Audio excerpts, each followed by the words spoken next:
Oi friends, Rin here. Today I actually have a special video for you guys. It's actually a video on how to play a Survivors. It's a Survivors guide or a beginner's guide. And these are the things I learned from getting demolished by hunters and getting destroyed by hunters over the course of me playing the game. Now I put it all into one video so you guys can learn from it. Hopefully these tricks and tips can help you improve your gameplay so you can get to that victory, right? Because at the end of the day, it's about getting that win, getting those tier points, and going to the next tier.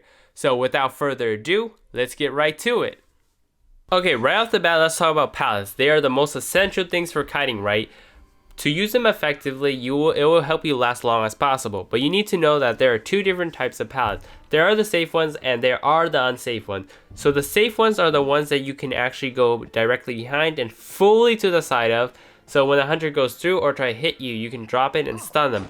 The unsafe ones are the ones that you will only go halfway, like half of your body will only go behind it and the other half will be sticking out like, hey, I'm totally not here right now. But yeah, dropping those pallets are very dangerous because you most likely will still get hit. So I would avoid these pallets and go for the safer pallets.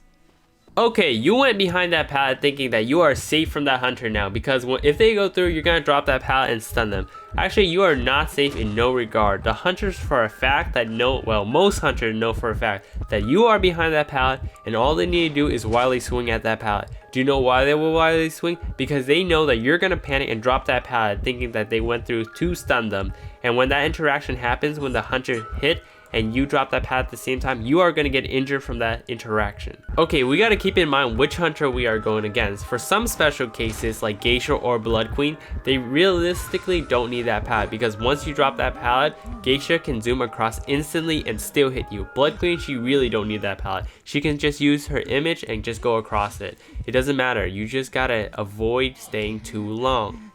Okay, so in these kind of pallet situations, what you want to do is be patient and do not panic. I know it's hard, but if you think about it, the hunter, if they get stunned, the distance between you two will increase and that will waste more of their time. So let them wildly swing or whatever, make that incorrect decision to be halfway through, mess up on their hit and they're stuck in the middle of the pallet, then you drop that stun, you will create that distance. That will benefit not only you, but your team because you're buying more time. Okay, I know a lot of survivors do this because sometimes they just get like freaked out. They're like, I don't know where to go. I don't know what to do next. But really highly avoid doing this. It will take practice. I mean, once you know the map, it will be easier. But do not just run out in the open. After you kite a while, I see some survivors just like randomly run out in the open just to get knocked. I don't understand why, but really highly avoid this. I mean, there's like absolutely no reason why you will not get knocked. I mean, unless you can godly juke them, you are not going to get anywhere with this. So definitely stay away from going out in the open randomly. Okay, in the beginning of the game, you're randomly kiting at full health, let's say, right? But the distance between you and the hunter is decreasing and decreasing. They're getting closer and closer, and you see that escape route, you see that pallet, or you see that window that can save your life, but you have that doubt that you might get tear shot. Do not do it. Just get hit normally. It's not worth having the chance to go fully down than getting hit, because when you get hit, you can actually still go to a different place because of that boost. But now, let's say that you are half health, right? And you see that window or pallet and you have nowhere to go. You have no other options, no safe options or anything. You can actually just vault it because you don't actually lose anything. Either way, you're going to get hit, but you have that chance of not getting hit from vaulting, right? So do it if you are injured. Don't do it if you're at full health. That is a very bad decision. Okay, the next thing is very important. You need to know where the two layers are in every single map. Well, obviously if you're new, it's going to take some time to find out where they actually are. But I mean, after you understand it, highly avoid getting knocked here. Because when you get chaired in layer, you basically cost your team the game. The fact is, it is not hard saving you from that layer, it's actually escaping. In most likely case, you will get knocked. In another case, you will get your teammates also knocked. Now you will not only cost yourself the game, you cost your whole teammates the game. Okay, let's say someone is knocked and they're getting chaired. Hopefully not in layer, because I cannot emphasize this enough. Do not get chaired in layer because you are costing your whole team the game. They're wasting all their time now trying to save you from your silly mistake. So highly avoid doing this. Don't get chaired in layer. They don't get chaired in layer. The fact is no one is getting chaired in layer. But anyways, let's say you're injured, right? and someone's getting chair closer to you. You're the closest person to them. Should you save? No, just keep on ciphering. Let someone else save, because let's think about it. If you save, your most likely chance is you're gonna get knocked. Now 2 people are knocked now, so the third person not only had to save them, they also had to save you. That wastes so much time. Just cipher and let someone else do it. Even if they don't save them before the line, it's not worth it. Just keep ciphering. You have more likely chance to tie or win if you just let someone else save. Okay, now you successfully saved someone, right? But you got hit while saving that person, right? So now they're running away, you're both injured. Should you body block for them to get them away from the hunter? The answer is definitely no. The answer is no, do not do that, because the hunter will still go for that other person and you're gonna get knocked and they're gonna get chaired. Now 2 people are not ciphering once again, so just go back to ciphering after you save them. Just let them do their own thing. If they get knocked again, it's on them. Just don't do that. Okay, but let's say you save and you perfectly save and didn't get hit. Wow, amazing, right? That's terrific. Should you body block now?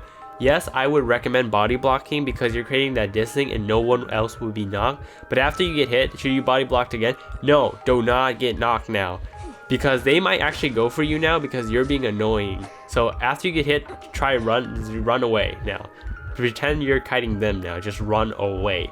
Do not do that second body block. That is a very, very bad choice. Okay, let's say you are a very fast decoder, like Mind's Eye or a mechanic, right? And someone's chair near you. I would recommend someone else saving, of course, but if you have no other option and you get injured while saving them, I highly recommend after saving them, run far as possible, because sometimes hunters can be tricky. They only chair someone just to lure out the main target, so run far as possible. Okay, hunters are different from each other how like gameplay goes. Some hunters try to hit you as soon as possible, some hunters wait for you to try to save, but the best case scenario for a survivor is saving them without getting injured, right? So try to bait them to hit the chair or a wall or something when you're saving so you can save. Try to make them hit an object.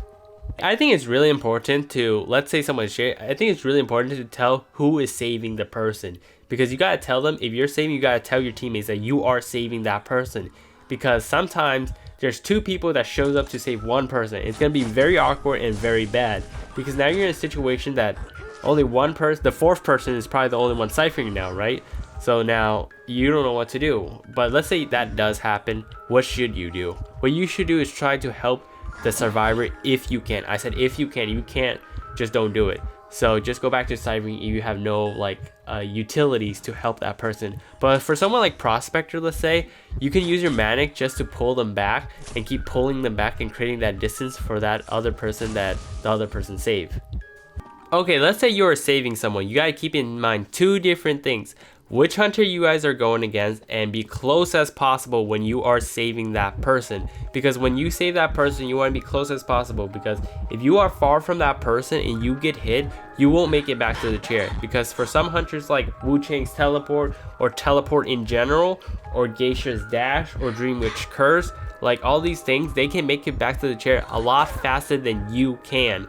So you will probably get knocked in that situation. So definitely be close as possible to reduce that kind of situation. Because if that happens, like let's say Wu Chang does the soul weave and gets you, right? Now you're not gonna save that person anymore. Not only that, you're gonna get knocked too. Now 2 people are in a bad situation because of you. Okay, let's say you're at a draw right now. Like 2 people are at the gate. 1 person's dead and another person's chaired. You're like, oh shoot, I want that win. I want to go back and save that person. No, you do not want to go back and save that person. We do not like you. Whoever keep doing that, stop doing that. Really, if you're a new player, listen to me now. Do not do that at all. Because if you go back, most likely case, they will have detention. And not only that, you will get knocked. Now, not only you didn't get that win nor tie, you got that loss, because now you're knocked and they're gonna chair you, and the person that's chaired is also gonna die. Even if you save them, they're probably gonna still die, and the hunter's gonna switch to kill you too. So you cost your team the game. Okay, another reason not to save is because at the end of the game, hunters, not only do they have detention, but they're at their full presence. Now this makes them very dangerous to go back to change that tie from a win. Just take the tie. But let's say the player kited long enough to have that detention run out. Sure, you can go back and try to save that person if you're all at full health and everything. But don't try to do it when the hunter knocks someone right away after you pop that last cipher. It's not worth it. Just leave with the tie. It's okay. Next game, try again. Okay, at the beginning of the game, really don't do this. Don't cipher together. I actually don't understand what Explorer is doing right there. He's ciphering, but he's kind of in the machine, so I don't really know. Anyways, do not cipher together, because if the hunter finds that cipher that you guys are both doing, you both have to run away now. You're wasting time. If you guys cipher individually, only one person has to run away, and the other person is ciphering somewhere else, right? It's pretty logical, right? Now, another thing is, it's fine to do cipher together near the end. Let's say you have one cipher left. You guys can work on it together if someone else is being chased, right? So you can cipher rush it and pop it and save that person and get away. That's good, but not in the beginning. Do not do that in the beginning. Okay, you have to be very aware of the map, because when a survivor in the beginning, they say something at the very beginning. This is not just to troll you. Let's say they say Cypher Prime in the beginning, right? That's not to troll you or anything. They say it because they want to let you know where they are. You look at the map, it'll tell you where the dialogue came from. And let's say you started kiting, right? You want to avoid kiting to another player.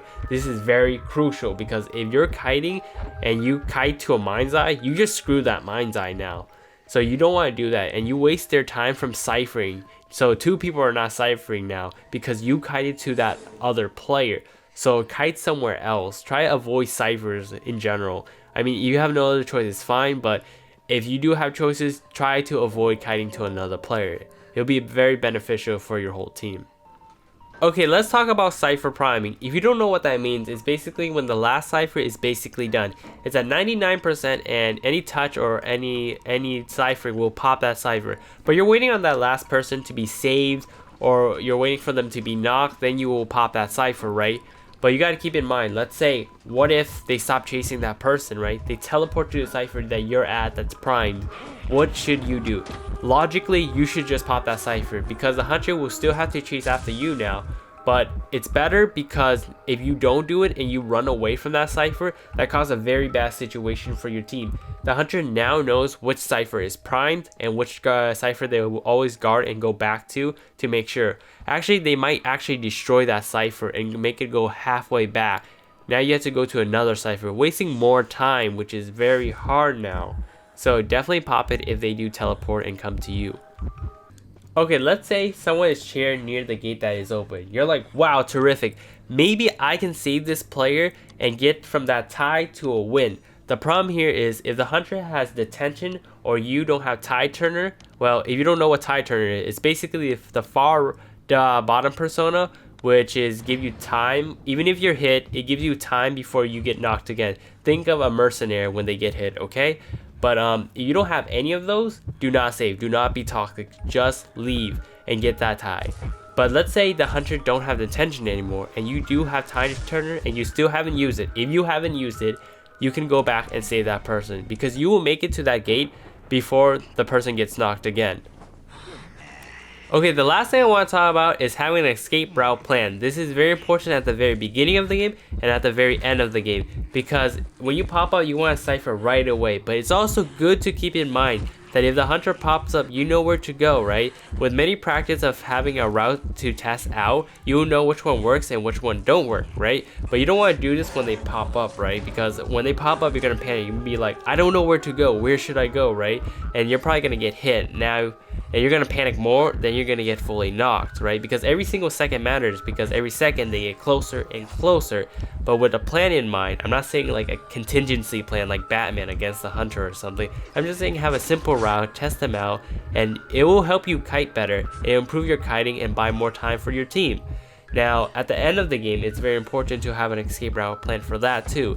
Because throughout the game, you need to keep in mind where the dungeon is. This is very important, because let's say your teammates escape, right? And you can escape through the dungeon and get that win too. But it's also good to keep in mind which gate is also open. In case the hunter camps that dungeon, you can go to the gate instead, right? So you want to have this in mind at all times. This can change your tie to a win really quickly. Okay, that's all I have for you guys right now. You guys want to see a specific tip video on a survivor or hunter? Let me know in the comment section below. Also, remember to leave a like if you guys enjoyed this video. You guys gotta remember, these are things that you have to practice on, and it will take time, and hopefully, it'll improve your kiting and overall gameplay. And also, don't forget to subscribe to my channel if you haven't already. And I'll see you guys. Wait. Do not get chaired in the lair. Now, I'll see you guys next time.